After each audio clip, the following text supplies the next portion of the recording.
नमस्कार साथियों, वृत्तांत चित्र में मैं वीना शर्मा आप सभी का स्वागत करती हूँ।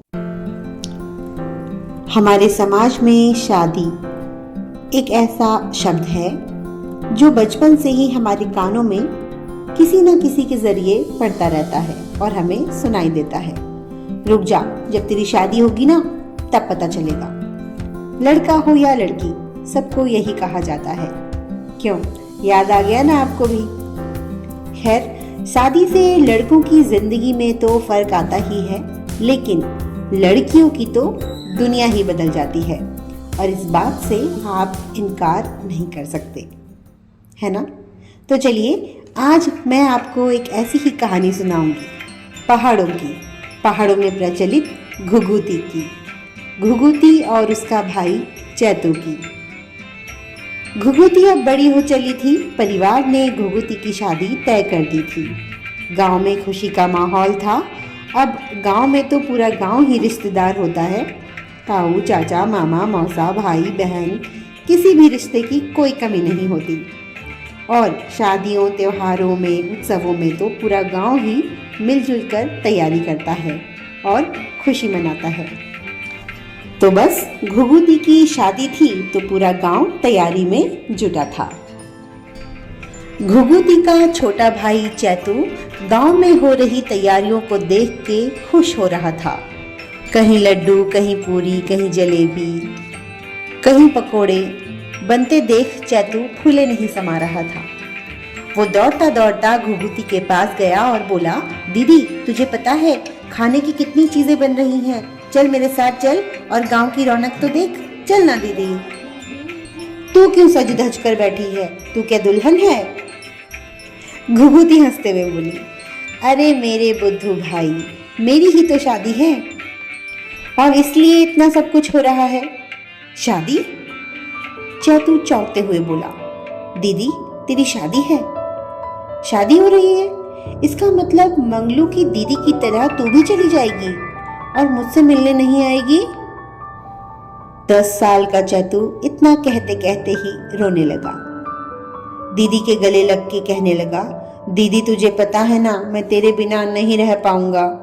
मुझे तेरे बिना अच्छा नहीं लगता। मुझे पढ़ाएगा कौन? स्कूल कौन छोड़ेगा? घुघुती की भी आंखों में आंसू थे। वो बोली, माँ है ना, चिंता क्यों करता है? और मैं भी तो तुझसे मिलने आऊंगी। पक्का ना दीदी? चैतू बोला। हाँ रे, तू मेरा भाई है ना, अपने भाई को थोड़ी भूल जाऊंगी।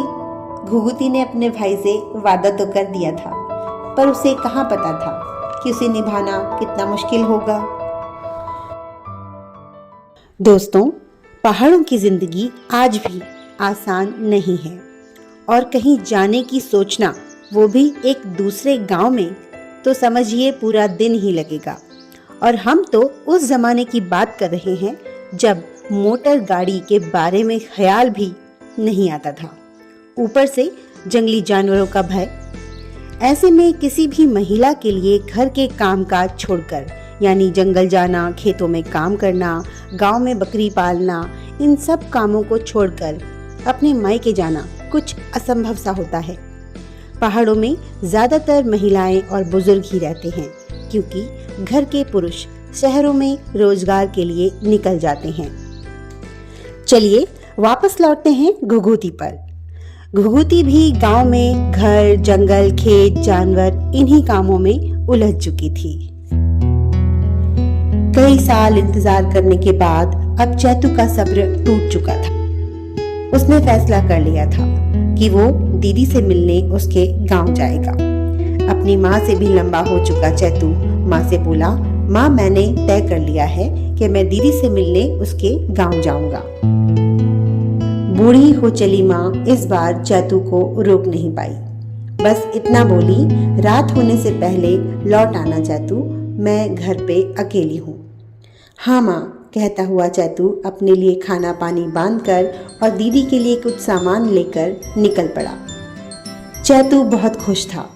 एक और दीदी से मिलने की खुशी थी, तो दूसरी ओर वो अपनी शादी की खबर घुघुती को सुनाना चाहता था। खुशी में चलता हुआ चैतू नदी, जंगल, पहाड़ पार करता हुआ घुघुती के गांव पहुंचा। जब चैतू घुघुती के गांव पहुंचा तो देखा कि घुघुती अपने कमरे में सो रही है। चैतू ने सोचा दीदी थक हार के सो गई होगी, तो थोड़ी देर इंतजार कर लेता हूँ।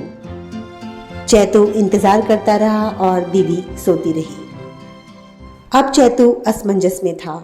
उसे समझ नहीं आ पा रहा था कि वो दीदी को उठाए या ना उठाए। एक और उसे दीदी की थकावट की चिंता थी, तो दूसरी ओर वो उठाना भी चाहता था, लेकिन उसने नहीं उठाया। थक हार कर चैतू ने एक पत्र लिखा और दीदी के सिरहाने पर रख दिया। माँ का दिया हुआ सामान भी वो वहीं रख आया और वापस माँ के पास लौट गया। यहाँ चैतू के जाने के बाद जब दीदी उठी और पत्र पढ़ा तो रोने लगी। वो सोचती रही कि मेरा भाई आया था, भूखा था, प्यासा था, थका हुआ था और मैं सो रही थी। आपने एक गाना सुना होगा, घुघुती बासुती भैभू को मैं सूती। ये वहीं से आई है। बस ऐसा कहते हुए घुघुती रोती रही और रोती रही। कहते हैं यही घुघुती चिड़िया है, वही चिड़िया जो हर चैत के मौसम में सबको मायके की याद दिलाती है। साथियों, हमने तो आपको चैतू और घुघुती की कहानी सुनाई, पर पहाड़ों में, दूर दराज के इलाकों में ऐसे कई चैतू हैं जो कभी अपनी बहन से नहीं मिल पाए। ऐसे कई माँ बाप हैं जो कभी अपनी बेटी से नहीं मिल पाए, क्योंकि वहाँ का जीवन ही ऐसा है कि औरतों को समय ही नहीं मिल पाता कि वो अपने घर से निकलकर कहीं जा सके। कहते हैं घुघुती चिड़िया आज भी पेड़ों में बैठकर अपने मायके की याद सबको दिलाती है और कहती है कि अपने मायके जाओ। पहाड़ों में कई प्रचलित गाने भी घुघुती पर गाए जाते हैं, आपने भी सुने होंगे। घुघुती घुरोने लगी मेरा मैत की, बड़ी बड़ी है गिरी तू चैत की। और काम में मसरूफ गांव की बेटियां बुआरियां कहती हैं, ना बासा घुघुती ना बासा, आम की डाई माँ घुघुती ना बासा। मतलब तू मत बोल, मत आवाज लगा, क्योंकि हमें मायके की याद आती है लेकिन हम जा नहीं पाते। ऐसे ही कई गीत पहाड़ों में प्रचलित हैं, लेकिन घुघुती आज भी दुख, स्नेह, प्रेम, संयोग, वियोग को दर्शाती है। हमें अपनों से मिलाने की और अपनों की याद दिलाती है।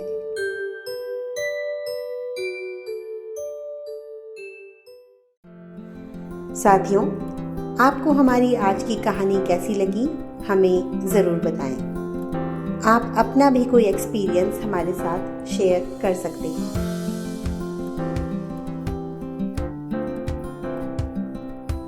फिर मिलेंगे एक नई कहानी के साथ। तब तक के लिए नमस्कार।